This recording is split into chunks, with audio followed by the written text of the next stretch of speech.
Many people love to announce every single idea they have, every business plan, every dream to anyone who would listen. Some of you probably do it on social media, right? Hey guys, I'm starting a new business. Wish me luck. Or I'm planning to do this, do that. But listen carefully, my young friends. Don't tell everyone your plans. Today, I'm going to explain why.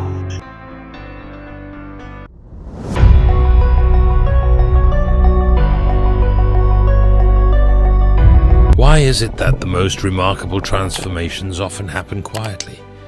The sun rises without noise, yet it lights up the world. A seed buried in darkness silently grows roots, preparing to burst forth with life. Success, too, works best when it's silent, building strength and momentum before revealing itself to the world. In today's culture of oversharing, we're tempted to announce every step we take. It feels good to say, I'm starting a business, or this year I'm finally writing that book. But here's the catch. Talking about your plans can trick your mind into feeling like progress has already been made. As C.S. Lewis wisely said, never mistake motion for action. Every word spoken about a goal can siphon off the energy needed to achieve it. When we choose to move quietly, we protect our focus and shield our dreams from doubt. Now let me get right away to the first rule of success. The first rule of success is to have a vision. You see, if you don't have a vision of where you go, and if you don't have a goal where you go, you drift around and you never end up anywhere. It's like you can have the best ship in the world, you can have the best airplane in the world. If the pilot or the captain doesn't know where to go, it will just drift around. It will not end up anywhere, or most likely in the wrong place. So I was very fortunate that I stumbled onto my vision. I mean, as you know, I was born in 1947 in Austria after the Second World War. And I didn't really like Austria when I grew up. I couldn't wait to get out of there. I couldn't see myself becoming a farmer or a worker in a factory or anything like that. Even though my parents wanted me to stay there and have a normal life. My father wanted me to become a police officer like he was. My mother wanted me just to stay there and marry a girl with the name of Heidi, hopefully, and have a bunch of kids and run around like the Van Trapp family in The Sound of Music. But that was their vision, not mine. My vision was totally different. I felt that I was born for something special, for something unique, for something big. So I was searching.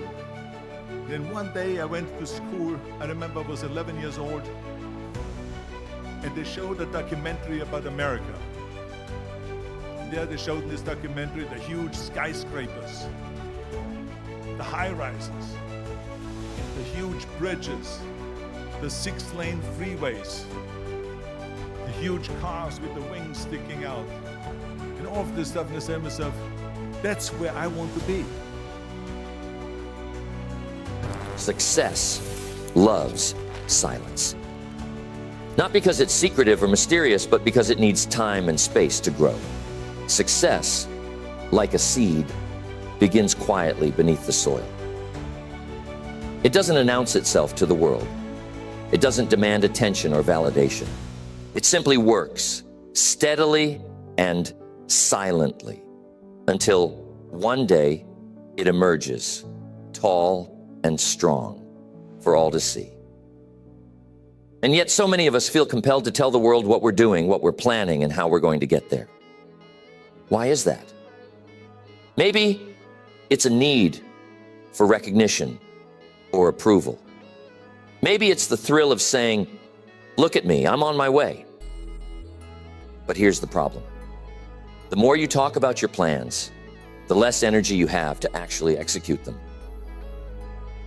It's a strange paradox, isn't it? Sharing too much can drain the very momentum you need to succeed.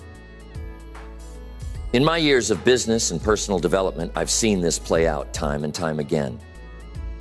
People with grand ideas and noble ambitions, ideas that could change their lives. talk themselves out of the very thing they set out to do. How?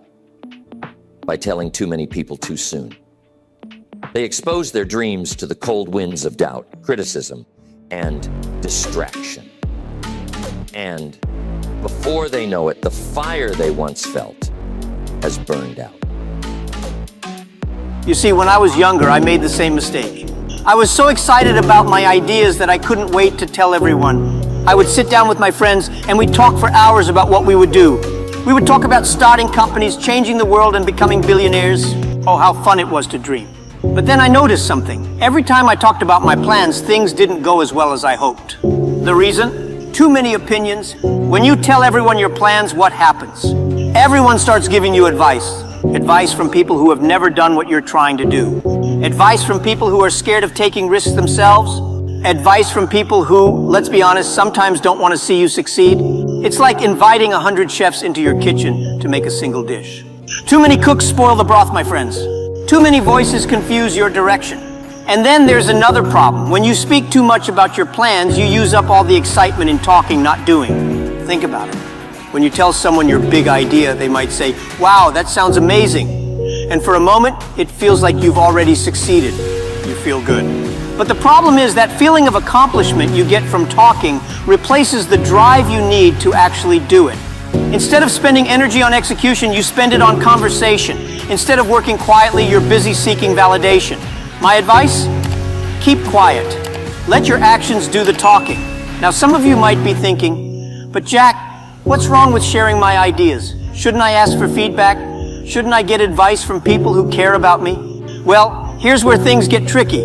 Of course, you should seek guidance, but not from everyone. You see, not all advice is good advice. Let me give you an example. When I started Alibaba, nobody believed in us. People thought I was crazy. An e-commerce business in China? Are you serious? The internet is for Western countries, Jack, not China. I remember one of my teachers telling me, "Jack, maybe you should stick to teaching. Business is too risky."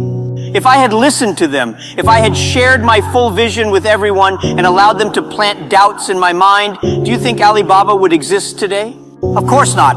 Sometimes the people closest to you are the ones who unknowingly hold you back. Not because they don't love you, but because they don't see what you see. Your vision is your vision. It's personal. It's unique. They haven't walked in your shoes. They haven't experienced your thoughts, your dreams, your aspirations. So how can they truly understand what you're trying to achieve? That's why I say, don't tell everyone your plans. Not everyone is ready to hear them. Not everyone is ready to believe in you the way you believe in yourself. And most importantly, not everyone is capable of giving you the right kind of advice. It's like planting a seed. You don't pull the seed out every day to show everyone what you're growing. No. You leave it in the soil. You water it, you take care of it. And one day, it becomes a tree. Then, and only then, can people see the results of your hard work. Your success will naturally attract attention. And that attention will be far more meaningful than anything you could have generated by talking about your plans prematurely. Think of it as a ripple effect.